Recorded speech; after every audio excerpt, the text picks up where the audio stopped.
What are drama films like in 2025? Would you consider this a drama film? No, I wouldn't. Oh, so were you just asking the audience a question? I was trying to, but no one would answer. Dang. What's going on, everybody? This is your boy King Germ, one half of Pod and Saved Our Marriage. Each and every Friday, Queen Germ and myself drop an episode to show the people how Pod and Saved Our Marriage. Now, we're not like most married couples. Most of the time we disagree, but that's the beauty of the show. So, when you get through listening to Sparrows UnderReview, come give us a listen. Each and every Friday on any DSP, go look for Pod and Saved Our Marriage. Hey everybody, welcome to Sparrows UnderReview. My name is Stacey. And I'm JR. Anyway, sorry about that, y'all. So one thing I have noticed is within my dad's obsession of Yellowstone and all of its additives and extra movies that have came with it, I enjoy some of the actors and actresses that I have seen on that TV series. How about you?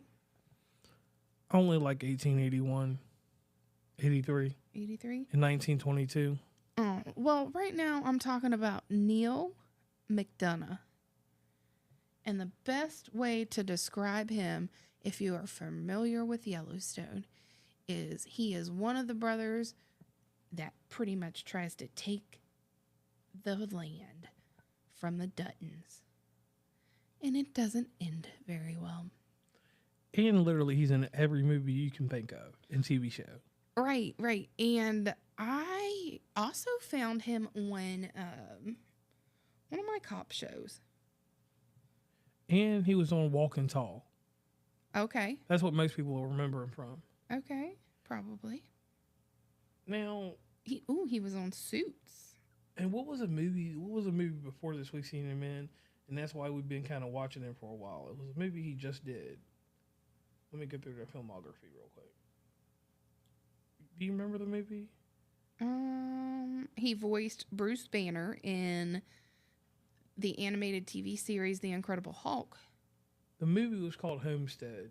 Oh, okay, yeah. I enjoyed that one too. Yeah, it was pretty good. Okay, he was in Captain America: The First Avenger.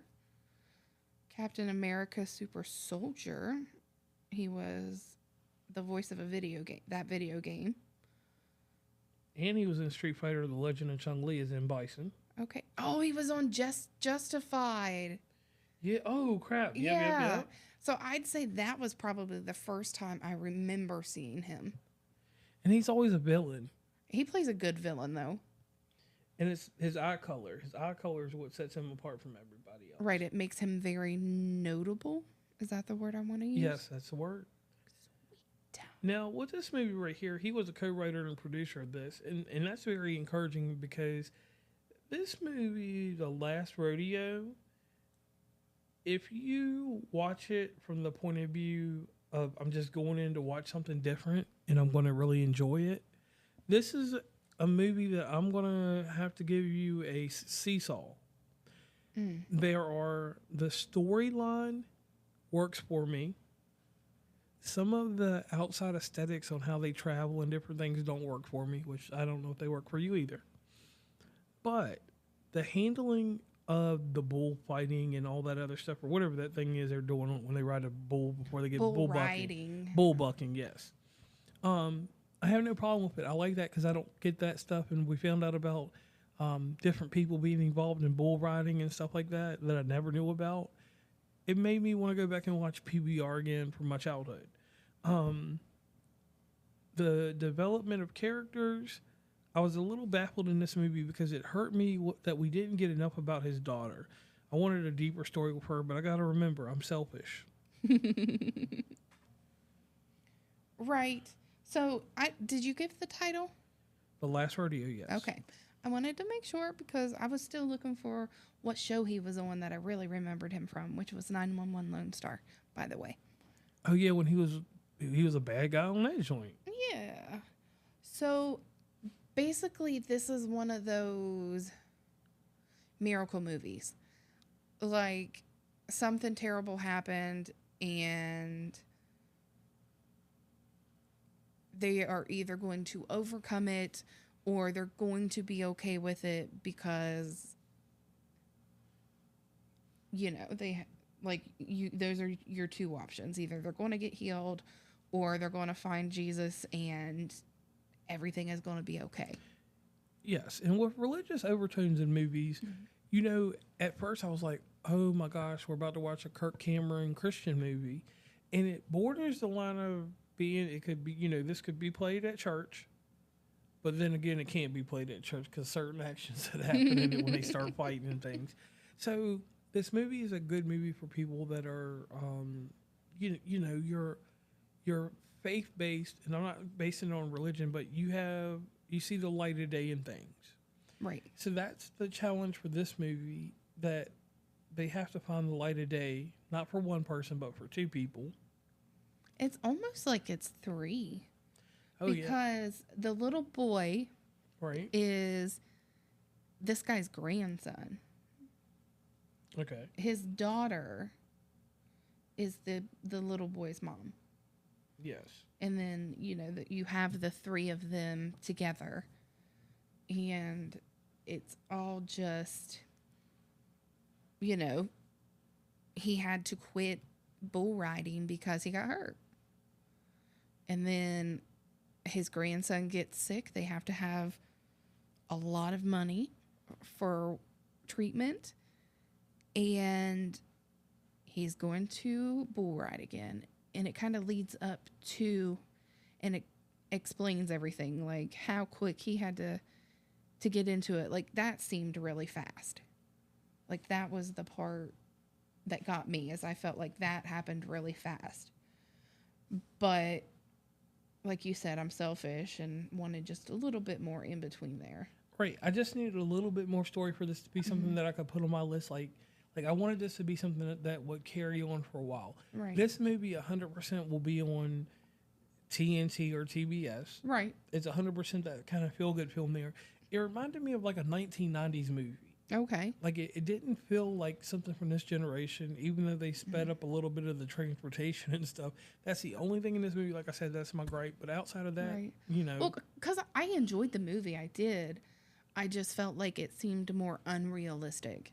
Because it made me feel like he got sick. The boy got sick. The grandpa trained, made some calls. The next day he trained some more. And then the following, or even that next day or whatever, he was competing. Right. So I'm just like, And we should have seen some more struggle. We should have seen him have to go to the doctor and get checked out and evaluated and be like, you just can't do it anymore. And then him yell at the doctor, I can, or rain fall on him. Yeah, just and he hits the ground in a storm. The time frame a little bit more realistic, I guess. Man, I might make a movie off of what I was just talking about. Could you imagine, like, if he was outside on that mechanical bull and it was raining and he hit the mud and a piece of lightning hit a tree and he got up from there and said, I'm going to avenge my grandson. Like, maybe I'm going 1980s with this, but if I just had, you know what? I'm about to say the wrong thing, but I want to say this in the right manner. Okay. I needed to see something from the guy above. I wanted just, even if it was just a bit. It wasn't a religious-based movie. That's why.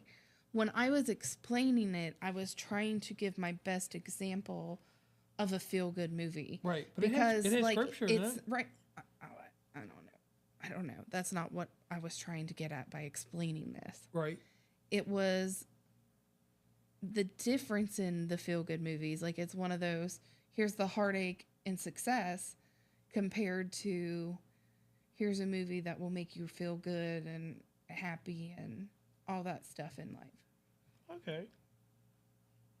And just going further with this, I think that this movie will be a great fit in the future. Okay. Because this movie was 100% an independent movie, and you can tell. And Mr. McDonough, you know, him and his production company, obviously, they worked hand in hand with a few other people, and they got this movie off the ground. Had a good cast in here. Had a lot of TV actors in this. That if I hope y'all could hear that part. Yeah, if you know TV actors, then sorry about that. I moved away for a second. if you know some of the TV actors in this movie, you'll catch on quick because it's like every bad guy's playing a good role in this movie. Now, Stacey, can you give us a few numbers about this movie? Yeah, sure. So, of course, you all know we get all of my information from Wikipedia because that is the site that I enjoy. No, we're not sponsored. And no, I don't give donations to Wikipedia. But if you want to, you can. Rotten Tomatoes gave it a 69%. Okay. Let's see. Oh, no, never mind. 69% of 32 critic reviews are positive. So that's, to me, that's not great numbers. And then what about Metacritic? What do they say? That's who I'll look for. Okay. It says uses a weighted average. The film was scored 61 out of 100 based on 6 critics. So does that make you feel the film's kind of average? I don't know. To me, those numbers aren't great because then on scores or cinema score, how did they get an A on an A plus to an F? Like somebody's numbers and references and whatever doesn't make sense. So the budget for this movie was $18 million and the box office was $15. And to clarify that, the budget was $8 million. Oh, what'd I say? 18. Oh, $8 million. I'm sorry. Yeah. So, see, that's a hard deal right there. I don't know. When you're dealing with independent films, I'm not necessarily the person to tell you if that's a success. Because to me, it looks like they broke even almost. Wouldn't you say? I mean, it's almost double. Right. So I don't know. I mean, to me personally, any amount of profit is profit as long as I'm not losing. Okay. So where does this movie stand with you in the future? How are you going to present this movie to somebody if they ask you, should I watch The Last Rodeo? I'm going to tell them definitely watch it. I enjoyed it. There's a few changes I probably would have made, but nothing that makes me want to not encourage someone to watch this movie. Okay, I can dig that. Well, what about you? This movie will be something that I'll let you tell people about, and I'm gonna have to stick to my laurel on this. It's an independent film, and we don't watch a lot of independent movies. It didn't have a big budget, but they made it work. You know, going from watching the movie we've seen him in previously to this, you can see that this is his story. This is something he wanted to tell. So when you're able to actually get your own story out there the way you want it, I can't disrespect that. Okay. You know, full force on that one.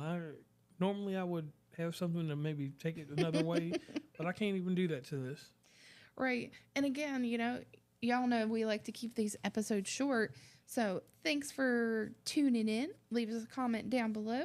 And don't forget to head on over to Facebook and find us at Sparrows UnderReview.